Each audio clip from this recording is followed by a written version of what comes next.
This podcast looks at youth culture and graffiti.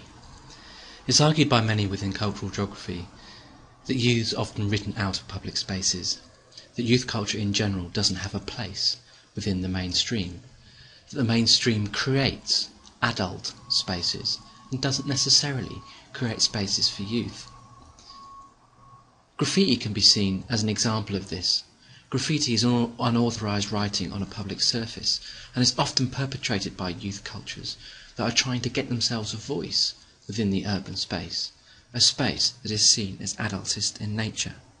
As Nandria tells us, graffiti takes many forms and serves many functions, but perhaps the most prevalent and certainly the best publicised function of urban scrawl is to stake out gang territory, to lay claim to an alley, a corner, a roof, or an entire area that can be symbolically fenced off by gang signatures. Now, youth gangs or youth culture in general can be seen therefore to use graffiti in order to write themselves into the city, to claim the city for themselves. And through these claims that are made on the city, this public voice of youth culture is deemed to be a threat to the mainstream. As Nandria says, graffiti becomes an amazing and wholly audacious gesture. These urban youths redraw all the lines of the city, simply overwriting proper legal and political boundaries. In other words, they're taking space for themselves against the cultures of the mainstream. As a consequence, therefore, graffiti and other forms of youth culture like skateboarding, as we see on the left-hand side, are outlawed in many public spaces. In places outside the UK, in North America and Europe, graffiti is outlawed. Graffiti is banned. Where graffiti does occur, as we see in these images there, it's written out, it's silenced by adult groups, not wishing to allow youths their say, not wishing youths to have a voice within the urban space.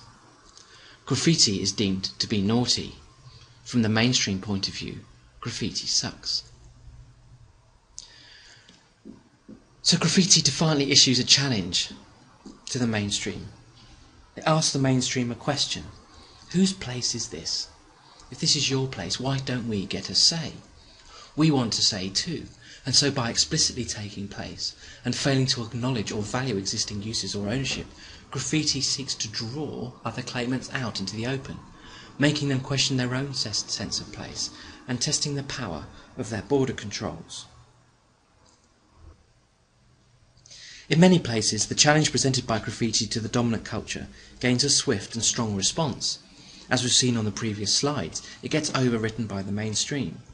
In Melbourne, Australia, where a graffiti culture has become quite widespread, the authorities clamped down on all forms of graffiti writing prior to the Commonwealth Games in 2006. Police Minister Tim Holding stated the dominant cultural line when he said, "Graffiti is not art, it's vandalism, and it's something we should all deplore." Young, from Melbourne University, emphasised the battle that was occurring over who owned the streets. The clean-up, he says, is an imposition of a supposedly mainstream or dominant cultural view. It's a denial of the diversity of cultural styles, and in particular youth styles, that actually exist within a city space.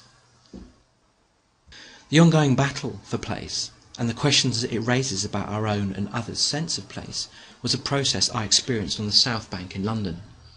The South Bank in London is directly opposite the Houses of Parliament, and if we look on Queen's Walk, there's an interesting dynamic going on between youth cultures and their expressions of themselves through graffiti and skateboarding and mainstream spaces. I wrote on a field trip to Queen's Walk in 2009. I had an odd sense crossing the Thames, away from the Houses of Parliament and along Queen's Walk.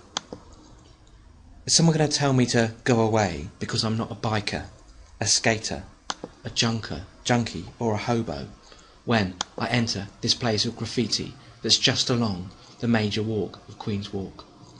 Going into this relatively subterranean space is a place dominated by graffiti.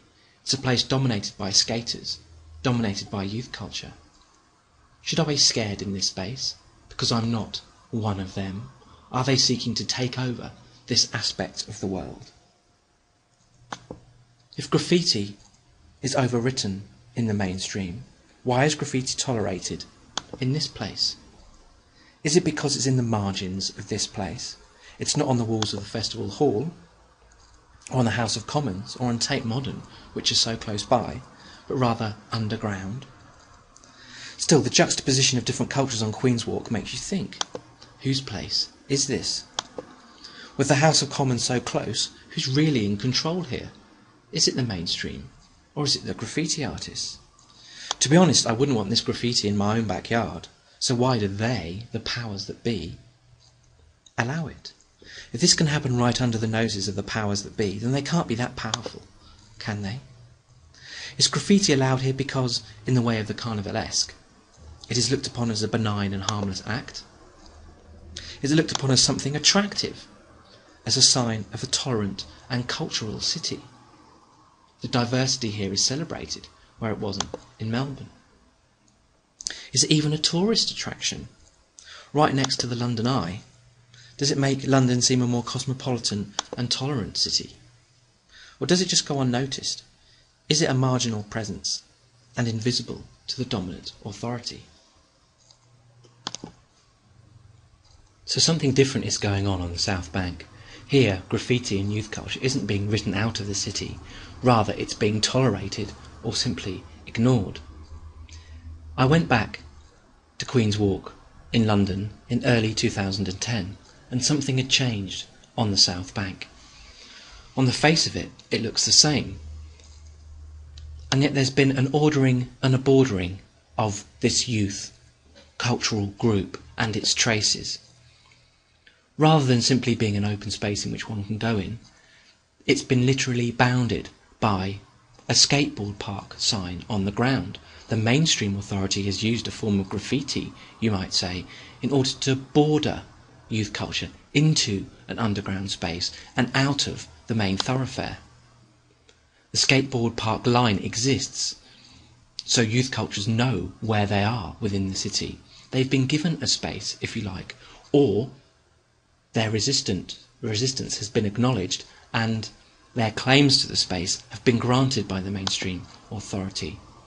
As a sign says at the time to all of those who use this skate park, South Bank Centre will be marking the floor so that it will be clear to all where pedestrians should walk and when the skateboard park area is. This is due to an unfortunate incident when a person walking in this area was knocked over by someone using this skate park. So issues of public safety, of health and safety, are being used in order to outline this area. Youth cultures have got this space. The mainstream culture knows the mainstream culture knows where to be on the pedestrian area, and the youth culture knows where it can be on the margins and underground. On return to Queen's Walk in 2011, I found something else has changed. It would no longer be possible for me to cross that line into a youth cultural space, to accidentally become part of the youth cultural graffiti artists and skateboard dwellers that I had a year before, because not simply was there a graffiti line on the ground marking where adults should be and youth culture should be, there was actually a fence being put up, a literal border, railings put up to stop the mainstream crossing that line and getting into a youth cultural space. What should we think about this literal ordering and bordering of youth culture, where a place where skaters can go and bikers can go, but the ordinary pedestrian cannot? How should we think about the ways in which the mainstream culture have allowed youth culture their space within the city, their space to say what they want against the mainstream politics and politicians, their chance to do any time what they want to do within the city? Is this somehow ceding the city to youth culture? Is this acknowledging plurality and diversity? And is it a good thing? Here is graffiti a form of vandalism or a form of cultural diversity and a form of articulation that we should celebrate? Has youth culture become a form of the carnivalesque? A form of spectator sport where people can sit on the gallery railings and watch another culture, take their photos, Not become part of it, but watch it from a distance. Has youth culture become, like animals in a zoo, something to be watched and something to be gazed at, something to be tolerated rather than embraced?